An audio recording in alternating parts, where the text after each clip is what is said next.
Drake's rent, his groceries, and his impulse buys all come out of the exact same account. So does his savings, when there's anything left, which most months there isn't. By the time a bill and a want show up on the same day, whichever one he notices first usually wins, and it's rarely the bill. Daniel's money gets split the moment it lands, before he ever gets a chance to spend it the wrong way.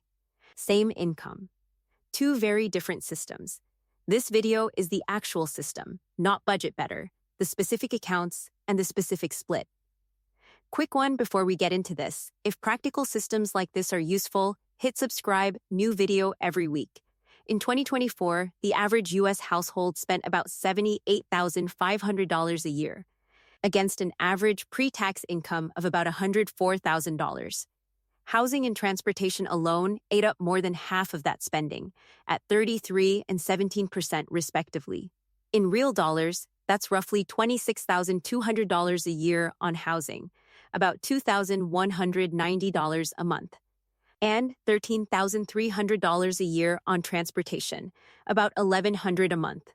Most overspending isn't one big purchase. It's small, untracked purchases, a coffee here, a forgotten subscription there, plus irregular expenses like car registration or holiday gifts that never make it into a mental budget at all. That's exactly why a real budget needs a 5 to 10% miscellaneous buffer built in. Without it, those small, untracked costs are what quietly break the budget every single month. As an example, on a $5,000 monthly take-home paycheck, that buffer works out to roughly $125 to $250 a month, sitting inside the bills account specifically for the costs that don't show up as a clean, predictable monthly line. Housing and transportation get most of the attention, but here's the full breakdown for an average U.S. household. Housing 33%, transportation 17%, food 13%, split roughly evenly between groceries and dining out, healthcare 8%, entertainment 5%, clothing 3%, education 2%, and everything else making up the remaining 19%. Most people, when they actually compare their own spending against this breakdown for the first time, find one or two categories running noticeably higher than average, usually food or entertainment, since those are the categories with the most discretionary. Unplanned purchases inside them. This isn't about matching the national average exactly. Your own cost of living might genuinely be different, especially on housing depending on where you live. It's about having a real number to compare against, instead of a vague feeling that you're spending too much somewhere without knowing which category it's actually coming from. The starting framework is the 50-30-20 rule. 50% of after-tax income toward needs, housing, food, utilities, minimum debt payments, 30% toward wants, and 20% toward savings and debt repayment. If 50% for needs feels unrealistic on your income, 60-20-20 is a commonly used, more realistic alternative for lower incomes. The stricter version of this is zero-based budgeting. Every single dollar of income gets assigned a job, an expense, a savings goal, or an investment, until income minus outflows equals exactly zero. It's more restrictive, but it's specifically the method most effective for people who genuinely struggle with overspending. The two-account system is simply zero-based budgeting made physical. One account holds the 50 or 60% for needs, rent, utilities, minimum payments, funded automatically the day your paycheck lands. Everything else moves to a second account for discretionary spending and savings, so the two never mix. The needs versus wants split isn't always obvious, and misclassifying even a couple of categories can throw the whole 50-30-20 system off. Food is the clearest example. It's actually split across both buckets. Groceries are a need. Dining out is a want, even though both fall under the same food line on a bank statement. Transportation works the same way. A car payment and gas to get to work are needs. An upgraded car you didn't need or rideshare trips that were really about convenience drift into wants. The categories from earlier, housing, transportation, food, healthcare, entertainment, clothing, education, are useful for comparing your overall spending. But each one still has to get split by need versus want before it fits into the 50-30-20 structure. The rest of the categories from earlier split the same way. Healthcare is almost entirely a need. Entertainment and most clothing spending are wants, aside from work-required clothing. Education splits depending on whether it's required for your current job or genuinely optional. None of this has to be perfectly precise. The goal is a reasonable split, not an audit. A quick test that works for most edge cases. Does this expense keep you housed, fed, healthy, and able to get to work? If yes, it's a need, even if the specific amount is negotiable. If the honest answer is that it makes life more comfortable or enjoyable rather than functional, it's a want. Which doesn't mean cut it just means it's competing for space inside the 30%, not the 50 or 60. The 20% slice isn't just savings as one blob, it has an actual internal order. First priority. Before anything else, capture any employer 401 match in full. It's free money, and nothing else on this list beats a guaranteed match. Minimum debt payments already live in the 50 or 60% needs bucket, not here, so this 20% is specifically for what comes after the match, building an emergency fund, then extra debt payments beyond the minimum, then additional investing. The emergency fund target is 3 to 6 months of expenses for the median U.S. household. That's roughly $15,300 to $30,600, kept liquid in a high-yield savings account currently paying around 4 to 5%. The order matters. Build this before general investing, since the whole point of this fund is being able to cover a real emergency without going into debt or selling an investment at a bad time. A savings goal calculator turns that target into an actual monthly number instead of a guess. It takes your savings goal, what you already have saved, how many years you're giving yourself, an estimated interest rate, and how often that interest compounds, and outputs exactly how much to move into the emergency fund each period to hit the target on schedule.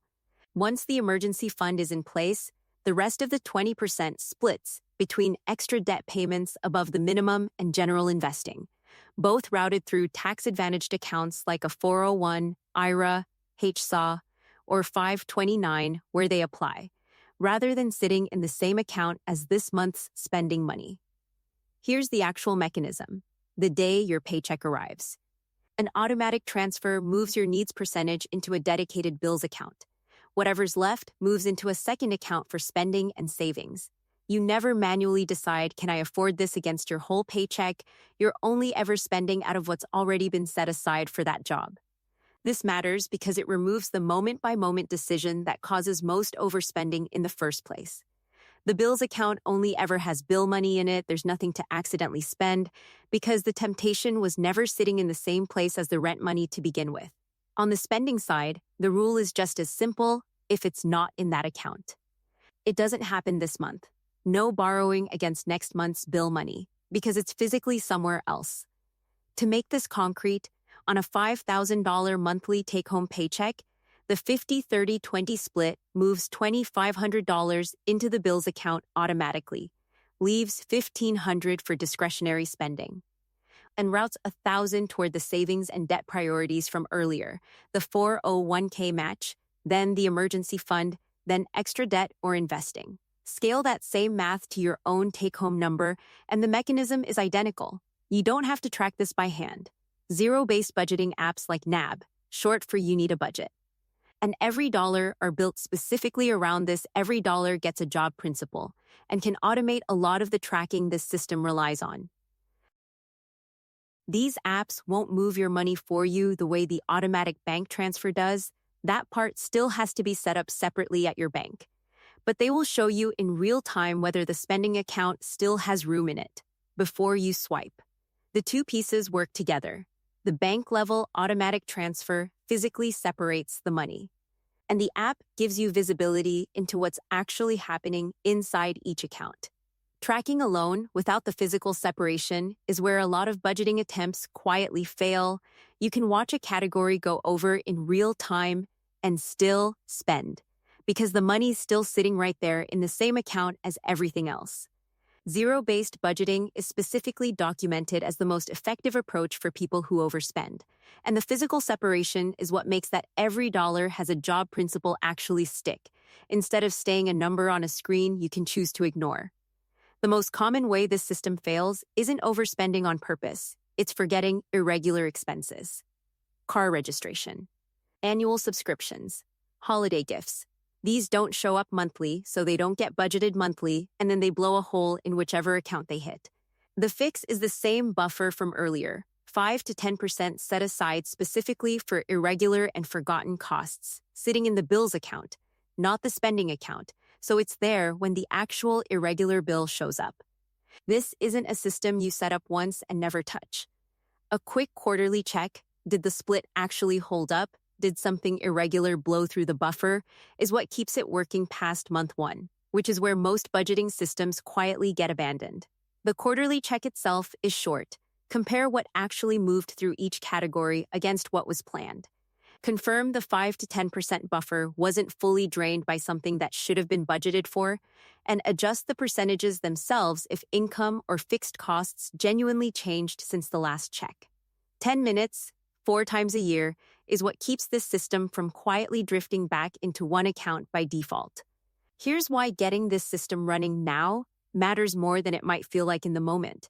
Fidelity's commonly cited savings benchmarks suggest having about 1 times your salary saved by 30, 3 times by 40, 6 times by 50, 8 times by 60, and 10 times by the time you actually retire. Using the average income from earlier as a rough example, around $104,000, those multiples work out to roughly $104,000 saved by 30, $312,000 by 40, $625,000 by 50, and just over $1 million by retirement.